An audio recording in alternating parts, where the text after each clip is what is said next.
Welcome, ladies and gentlemen, my fellow reptiles, to Face Palm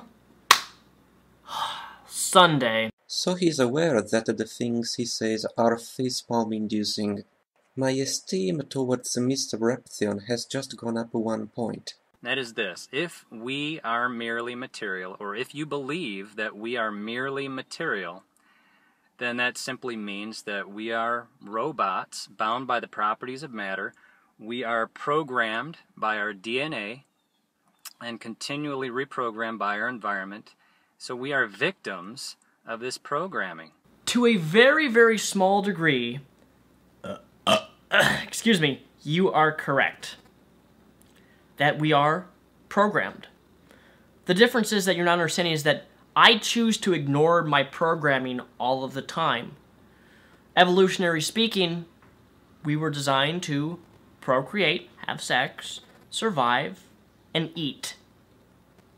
This here is a piece of succulent bacon, one of my favorite meats, pork. Vegans, shut the fuck up, this does not concern you. I love this bacon. And right now, although I'm hungry, I have not eaten breakfast, because this video is the first thing I'm not filming this morning, I am not going to eat this piece of bacon.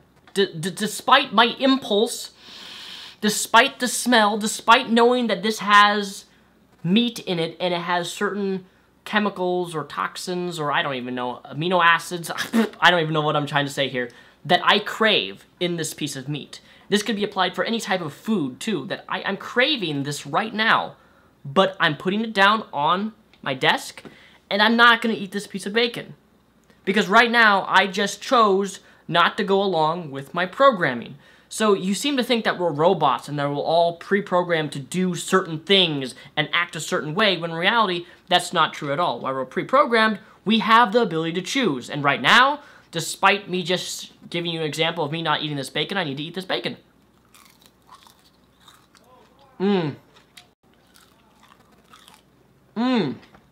Delicious. I chose to eat that. Okay, this is what I think you enjoy Christ was saying. On a materialist worldview, we have a DNA that is transferred to us and sets the very basis of who we are. Then the environment in which we grow builds on and even shapes that very basis. So basically, everything we've heard until now by Daniel is worthless as a response. He has baselessly determined that he was programmed to eat the bacon. All I have to say is that he was instead bound not to eat that bacon, so that by not eating it, he hasn't violated his programming. After all, Daniel, where do you think your will of eating or not that bacon originates? You have a body that sends various sensorial stimuli to your brain, and this, after a physical chain of events, operates a decision and commands your body to either eat or not. Your decisions are physical consequences, Daniel. Furthermore, I would ask you to explain how people who are brought up in certain environments, for example myself, being brought up in a Christian environment, can all of a sudden choose not to be a Christian anymore and reject Christianity. If I was programmed into religion, which technically I was because I was born into a religious household, how all of a sudden did I drastically change my entire worldview? I made a choice. Being programmed does not mean that you have to act or be a certain way. Your parents probably failed with their programming. They tried to make you a Christian, but they used the wrong method and ended up with an unwanted result. Or maybe events happened in your life that they couldn't predict or have any control over, and those made you who you are. Everything that happens to you can potentially reprogram you in some way. We're victims of what we're made of. And so technically, we're not responsible for anything we do. I don't even know how you got to this conclusion. We're not responsible for anything that we do? Yes, we fucking are. We are responsible for the actions and things that we do. We are victims. And so when you judge somebody else, you're kind of not being fair in light of your worldview, because that's just the way they were made, right? Not only that, the judgment that you make about that person arose from chemicals in your brain.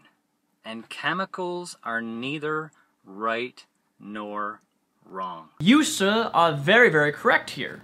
Chemicals are neither right nor wrong. However, neither is this, my firearm. This is neither right or wrong.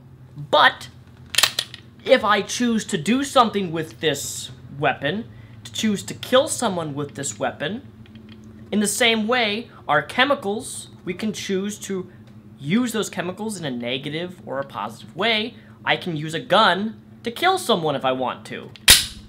It's the same type of reasoning. Chemicals are not right nor wrong, but you and me can in fact control our feelings, which can jurisdict what we may or may not do, the actions that we commit.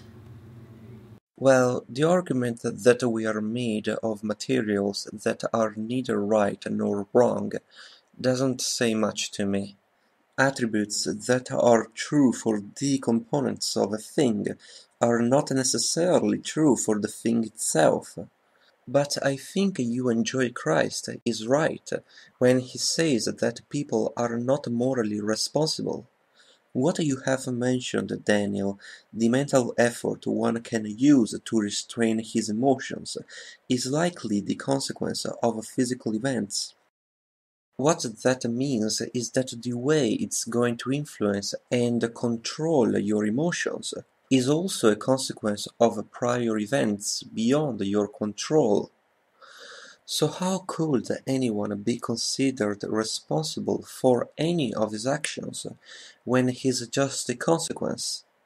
To blame him might be a spontaneous and comprehensible reaction, but it wouldn't make sense. That will be all for today. Thank you for watching.